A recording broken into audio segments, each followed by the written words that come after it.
Esiet sveicināti raidījumā Zinātne tūplānā.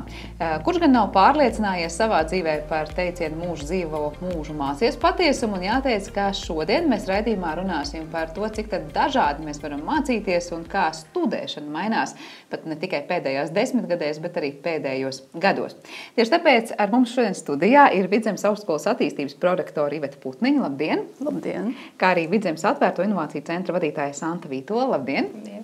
Un jūs abas esat saistīts ļoti ar to vidi, kā šobrīd studē un kā studē citādāk nekā kāds noticis varbūt līdz šim.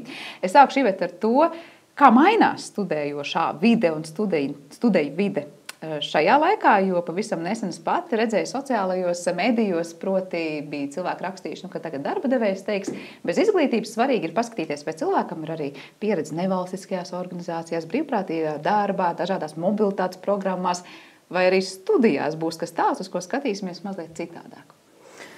Jā, es domāju, ka ļoti labi to varētu raksturot arī ar to, ka man tipiskākais jautājums, tā kā es saku, es strādāju Vidzemes augstskolā, ir, ko es pasniedzu. Un tad vienmēr man ir jāsaka, ka nē, es nepasniedzu un es nemācu.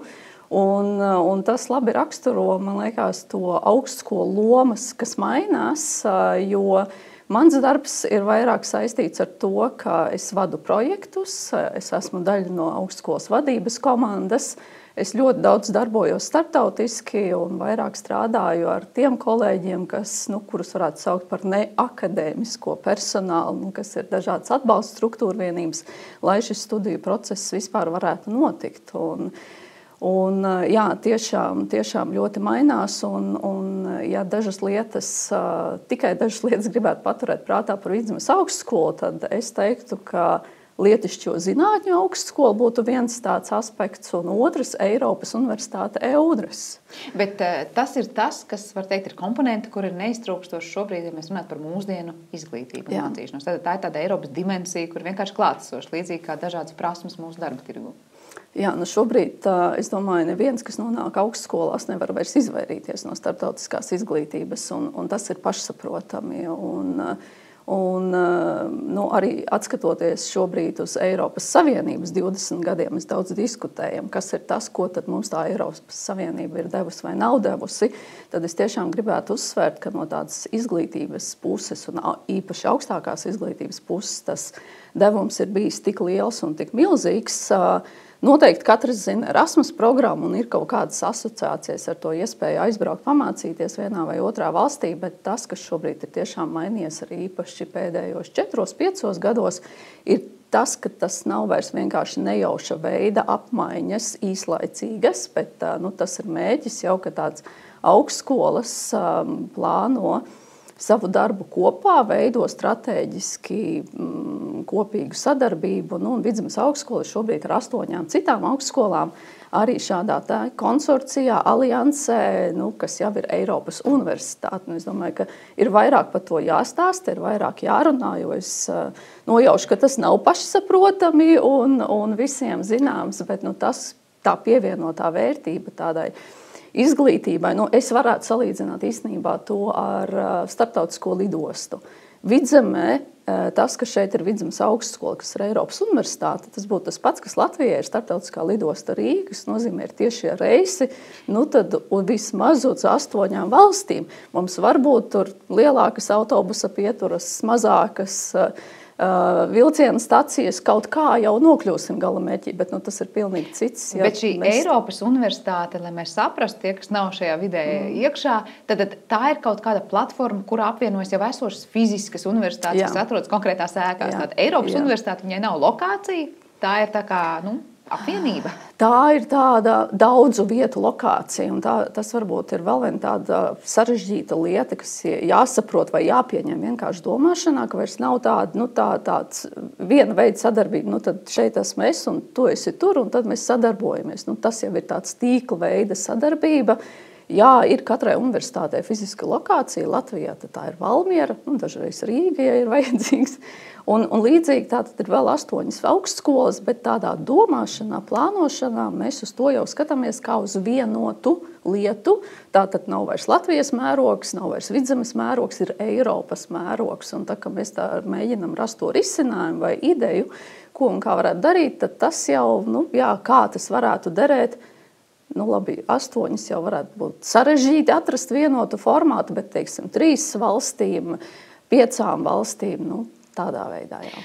Santas virzienā arī skatīšos, jo Santa piesakot jau vien pasaka vārdu šo inovāciju, kas arī parasti ir piesaukta, te vai visur. Šobrīd izglītība un inovācijas, tas arī ir tāds nesarojams saistītas lietas. Pilnīgi noteikti, jā. Inovācijas nozīmē nemitīgu attīstību, virzīšanos kopā ar pārmaiņām, un izglītība ir ļoti svarīga sastāvdaļa. Ne tikai formāla izglītība, kas ir augstskola, arī neformāla izglītība ir ļoti svarīga. Tomēr, ja mēs šeit runājam tieši par augstāko izglītību, tad inovācijas kļūst par daļu no augstākās izglītības arī iestādēm. Un tie formāti, kādos izglītība šobrīd tiek realizēta un apgūta un mācīta, arī mainās. Un inovācijas kā koncepts, kā metodas, kā procesi nāk iekšā ļoti daudz. Kāds piemērs mēs varam pateikt? Ja mēs mācījāmies varbūt pirms 10 gadiem tā, tad tagad mācoties un tā inovācija ir klātesoša, tas izskatās tā. Es teiktu, pirms 10 gadiem, ja manā laikā, kad es studēju Vidzemes augstskolā, būtu bijusi šāda starptautiska lidosta šeit uz vietas, tad es jau būtu ārkārtīgi pateicīga. Tāpēc tas jau ir liels solis, ka ir šīs starptautiskās programmas, kas tiek veidotas sadarbībā ar citām augstskolām, ka ne tikai zināšanas tiek apgūtas šeit Vidzemē uz vietas. Mēs mācāmies tikai no tiem pasniedzējiem, kas ir šeit uz vietas, bet mēs varam tās zināšanas, kas ir šeit, apvienot ar zināšanām, kas ir citās augstskolās, veidot kopējas programmas. Tāpat laikā arī sadarboties ar uzņēmumiem, ar pētniekiem un studiju procesā integrēt arī šādus dažādus eksperimentus. Kā tas viss izskatās, ir ļoti interesanti, par to mēs parunāsim, bet šobrīd ir iespēja palūkoties, ko cilvēki zina par vai nezina par to, kas ir Eiropas universitāte. Jūs zināt, kas ir Eiropas universitāte? Nē. Nav dzirdēts. Nē. Sadarbības starp Eiropas augstskolām? Nē, varbūt kaut Erasmus, bet es nezinu, vai tas ir tas pats. Nē. Vai tu zini, kas ir Eiropas universitāte? Nē. Nezināšu, diemžēl. Kādu projektiņu, kur skola arī iesaistās? Varbūt? Es neiesaistos projektā. Nav vispār nekādas idejas. Un kā šķiet, kas tad varētu būt? Es nezinu. Un kā jūs domājat, varbūt, kas varētu būt Eiropas universitāte? Ja godīgi nezinu. Laikam nē. Nē. Sadarbības starp augstskolām nav dzirdēts? Laikam nē. Jūs zināt, kas ir Eiropas universitāte? Ir dzirdēts? Nav dzirdēts, nē. Nav dzirdēts un nezināt. Nē. Kādas sadarbības starp augstskolām? Nē, es neesmu dzirdējis, nē. Probably we do not know. Es droši vien nezinu. Kad dažādu valstu augstskolas strādā kopā projektos, līdzīgi kā Erasmus, zināt? Jā, to es zinu. Yes, we know that. Bet, ja dzirdat Eiropas universitāti, tas neko neizsaka. No, that's not. Nē, to es nezinu. Don't know it. Kāda apvienota universitāte visām Eiropas valstīm, kas tāds varbūt, es nezinu, man tiešām pirmā dzirdēšana. Vidzemes augstskola arī tā kā iesaistās kaut kādos projektiņos. Tas ir tas EU dress, viss tas pasākums, tad dzirdēts ir jā, bet es pati tad neiesaistos, jā. Nav pārsteigums, ka tiešām vārdu salikuma Eiropas universitāte nav dzirdējuši daudz cilvēku, un es domāju, arī mūsu skatītāju rindās ir retais tikai varbūt, kas saprot, kas tas īsti ir. Šeit izskanēja ideja par Erasmus arī, un tas ir lieta, ko tiešām cilvēki ir dzirdējuši vairāk, bet vai jūs varat pateikt, kur ir tā fundamentāla atšķirība starp to sadarbību un iespēju iegūt izglītību un pieredzi citās augstskolās? Proti, kāds ir noticis līdz šim, šī Erasmus programma, kad dodas students uz konkrēto universitāti un apgūst to visu tur, un savukārt šeit Eiropas universitātē. Īstenībā ir tā, ka vārds Erasmus ir saistīts arī ar Eiropas universitāti, jo īstenībā tā ir tā pati, ja mēs skatāmies no tādas Eiropas komisijas perspektīvas, tā pati finansēšanas programma, kas finansē šīs mobilitātes, finansē arī Eiropas universitāte, bet tas secinājums bija tāds, ka ir pamaz tikai ar Erasmus. Tad aizbrauc viens students, pastudē pusgadu, brauc atpakaļ. aizbrauc otrs praksē, bet kad tā pievienotā vērtība ir, ka ar to var izdarīt vairāk. Un tāpēc no Eiropas komisijas nāca tā ideja, tad ir jāveido jau tādas mērķtiecīgākas sadarbības. Un ja mēs paskatāmies no tādas Erasmus programmas attīstības viedokļa, tad jā, tās mobilitātes ar studijām bija tas, ar ko sākās. Tad nāca klāt prakses, tad nāca klāt kopīgas studiju programmas, un tas ir tagad šobrīd jau tāds nākošais attīstības līmenis, tad kopīgas universitātes. Un vēl viena varbūt arī tāda studiju joma atšķirība, ko labi raksturo kopīgā programma, kas jau tiek virzīta zem tāda nosaukuma kā Erasmus Mundus. Un tas nozīmē, ka ir viens semestris, piemēram, Austrijā pie mūsu Sanpolten augstskolas, otrs semestris ir Nīderlandē, Saksonijas universitātē, un trešajā semestrī viņi ir Vidzemes augstskolā un studē virtuālo realitāti, spēļošanas tehnoloģijas. Un to dara gan Austrijas, gan Nīderlandes, gan Latvijas, gan vēl citu valstu studenti. Jā. Un te tajā brīdī, ka šiem studentiem ir jābeidz, īstenībā mēs nonākam jautājumā, un kādu tad diplomu viņi grib saņemt.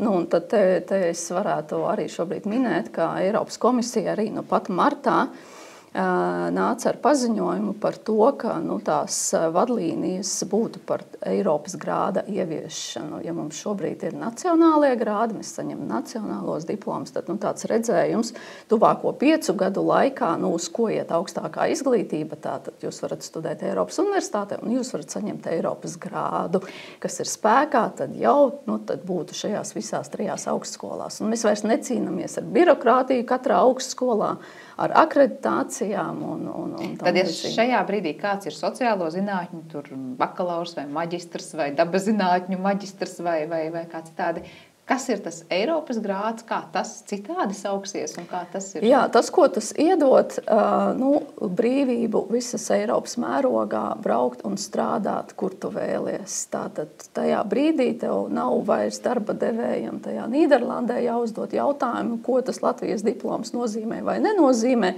der šim amatam vai nedara, tad tā ir tāds, tad mēs ejam jau gan uz tādu vienotu darba tirgu, vienotām tiešām darba iespējām, bet es domāju, tikpat būtiski arī ir ņemt vērā, ka īstenībā tas jau arī tā kā nenotiek pats no sevis šis Eiropas grāds, jo tajā brīdī, lai būtu tāds lēmums, ir vienotām kvalitātes sistēmām, jābūt vienotiem kvalitātes standartiem. Tad mēs vairs nevaram būt, ka mums tad ir kaut kas tajā izglītībā, kaut kas strādā, kaut kas nestrādā, bet tādā ziņā tad es teiktu tā, ka tās augstskolas, kuras tiešām ir parakstījušās par to, viņas ir akreditētās Eiropas līmenī. Tas nozīmē, ka pēc vienotiem standartiem izvērtētas un arī visas procedūras izskatītas un atbilst tādam vienotai pieejai. Jā, kas ir Eiropas grādi un kas ir Eiropas universitāte? Tas ir mūsu šīs dienas galvenais jautājums, un mēs atbildes meklēsim arī pēc reklāmas pauzes. Jā, mēs turpinām raidījumu Zinātne tūplānā, un šodien mēs tajā runājam par mācīšanos un studēšanu, kas patiešām ir ieguvusi mazliet citas aprises, kā varbūt uzskatīts agrāk. Proti, mēs vairs nevaram runāt tikai par mācīšanos, kuru lokāli un vienā un vienīgā konkrētā vietā. Tāda starptautiska sadarbība, Eiropas konkrēta sadarbība ir pavisam noteikti neatņemama studēšanas sastāvdaļa. Jautājums par šo Eiropas universitāti, par ko mēs šodien daudz runājam, ir arī tajā konkrētajā brīdī, kad es saprotu Vidzemes augstskola, kā raidījuma sākumā Iveta jau salīdzināja tāda kā starptautiska lidosta, kur reis ir uz visām pusēm, tad ir daļa no lielāka tīkla. Ko konkrēti reģionam dod tas, ka tagad šeit ir tā Eiropas universitāte? Precīzāk, Vidzemes augstskola ir daļa no šīs Eiropas universitātes. Jā, reģionā jau pēc būtības galvenais zināšanu centrs un bāze ir augstskola, Vidzemes augstskola. Un sasaistot ar to visu, kas notiek Eiropā, mēs aktīvi arī Vidzemes reģionā sekojam līdz tām tendencēm, tām norisēm, kas notiek Eiropā, un integrējam to savā darba procesā. Un runājot par tādu reģionālo attīstību, arī mums Vidzemes plānošanas reģionā visai teritorijai ir definētas arī savas viedās specializācijas jomas un viedās specializācijas stratēģija, kas pēc būtības ir pētniecības un inovāciju stratēģija reģionam. Un tas nozīmē, ka ir jau ļoti konkrēti soļi jāveic, lai mēs būtu konkurētspējīgāki reģionā un lai darbojoties tādu ierobežotu resursu apstākļos, spētu pēc iespējas vairāk to labumu gūt sev gan ekonomikai, gan uzņēmuma attīstībai, gan cilvēkam, iedzīvotājiem. Un te ir tā sasaiste ar Eiropas universitāti ļoti lielā mērā tāda aktīva notiek, jo katrā no šīm jomām un katrā mūsu virzienā, kurā reģions attīstās, ir ļoti svarīgi, ka mums nāk šīs zināšanas, ka mums ir studenti, ka mums ir pasniedzēji, ka mums ir arī administratīvi cilvēki, kuri var vadīt starptautiskus projektus un ka notiek šīs sadarbības. Un tas būtiskais aspekts ir tas, ka mums ir piekļuve starptautiskām zināšanām, citu jomu studentiem, citas kapacitātes arī pētniecības resursam, un šī Eiropas universitāte tajā griezumā mums noteikti to spēcina. Šie pēdējie, kas ir jaunumi par šo konkrēto Eiropas grādu programmu, ja, tad tika pieminēta gan Nīderlanda, gan Austrija. Mēs varam teikt, ka ir tādas tā kā top valstis un universitātes, ar kurām notiek šī sadarbība. Tā šobrīd ir tieši šīs 3 valstis, vai ir vēl arī citas, un kādas ir šīs Eiropas universitātes, var teikt, priekšrocības šobrīd Vidzemes augstskolā? Kopā ir vēl 8 valstis, un es domāju, ka tur var atrast pievienoto vērtību katrai no tām valstīm, bet ja mēs tagad īpaši izceļam to inovāciju lomu, kas arī ir savā ziņā jauna augstskolai loma, kur tā kapacitāte un spēja ir jākāpina, un tai sadarbībai, kā minēja Sante, ir jābūt arvien vairāk ar tādu reģionu, tad tur tiešām es gribētu izcelt gan Nīderlandi, gan Somiju, gan Austriju un Beļģiju, kur, ja arī mēs paskatāmies pēc dažādiem inovāciju rādītājiem, tur viņi ir to valstu grupā, kas ir šie te vadošie virzītāji Eiropā. Latvija ir diplomātiski tajā grupā, kas mēģina to darīt. Un tad tā būšana pie viena galda un kopīga darbošanās dod mums vienkārši tādu uzrāvienu. Mēs varam tad to soli spērt nevis 1 gads, 2 gads, bet tad 5 gadi, 10 gadi. Un tas ir tas veids, kā es saredzētu, ka mēs tiekam līdzi tai domāšanas formai, tai uzņēmīgumam, lai attīstītu inovācijas. Kuras nozares iegūst visvairāk, vai kurās nozarēs ir iespējas šīs studiju iespējas mainīt, varbūt citādāk, vai tā ir kāda tehniskāka lieta, vai tās ir noteikti tikai sociālā zinātnes, kurās mēs runājam, tās ir kādas virtuālā realitāte, par ko daudz tiek runāts pēdējā laikā. Es sākšu ar jums abām, Santa. Protams, tas, ko starptautiskā sadarbībā ir visvienkāršāk izdarīt, ir tās nozares, tajās nozarēs veicināt sadarbību, kas neprasa tādas cietas infrastruktūras un mācīšanos varbūt tieši uz vietas, kas Vidzemes augstskolā ir tātad šīs sociālo zinātņu un inženieru zinātņu programmas praktiski visas, jā. Jo ir tomēr programmas, kur kaut kādas... Mēs varam sākt ar to, kas mums ir, jā, un tas ir tas, ar ko mēs sākam, bet tas, ka tas nav noslēgts saraksts, tas arī jāņem vērā. Tad mēs sākam ar to, kas ir augstskolā, tālāk mēs skatāmies, kas ir tas, kas ir reģiona prioritātes. Bet es varbūt arī tad vienu mazu piemēru pie tās inovāciju sadaļas. Mums bija tagad arī pavasara semestrī biznesa laboratorija, kur no vienas puses tas ir tāds vienkāršs formāts, 6 nodarbību cikli, 6 pasniedzēji, esam ieguvuši jaunas zināšanas. Bet, ja mēs paskatāmies no tādas inovāciju skatu punkta, tātad tas, ko mēs izdarījām, mēs viņus īstenojām 3 partneri kopā. Tātad bija Vidzemes augstskola, bija Limbažu pašvaldība un Smiltenes pašvaldība, kas katras atlasīja savus dalībniekus, tur 8, 10. Viņi nāca kopā un viņi jau tīklojās ar to, ka viņi bija vienā vietā, vienā laikā. Tie bija uzņēmumi? Tie bija dažādi. Tur bija gan ar savām uzņēmuma idejām, gan skolēni, gan studenti. Un tas bija vēl viena tā pievienotā vērtība, ka tur bija dažādi pārstāvi. Tātad mēs vairs nemācāmies tikai savā grupā, mēs mācāmies dažādas šādas te grupas kopā. Un tad bija iespēja tikties ar mūsu absolventiem un būt ciemos pie katra no šiem partneriem. Un tad mēs saskaitījām to 6 nodarbību laikā. Īsnībā katrs no viņiem varēja izveidot 50 jaunus kontaktus. Un tās ir tās iespējas, ko tu vari dabūt caur tādu jauna veida mācīšanos, ko var nodrošināt augstskola.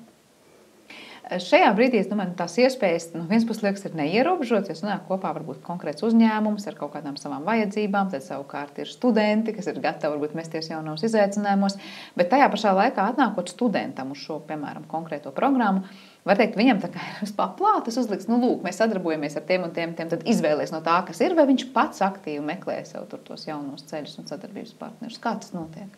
Studentam noteikti, man liekas, studiju process, nevis man liekas, bet es zinu, ka ir tāda lieliski iespēja izaugt kā personībai studiju laikā. Un, katram, protams, personības ir iezīmes atšķirīgas, un kāds grib iet un darīt, meklēt, proaktīvi iesaistīties visur, kuru var, jo arī zina, ka tas karjeras atspērienu noteikti dos tālāk.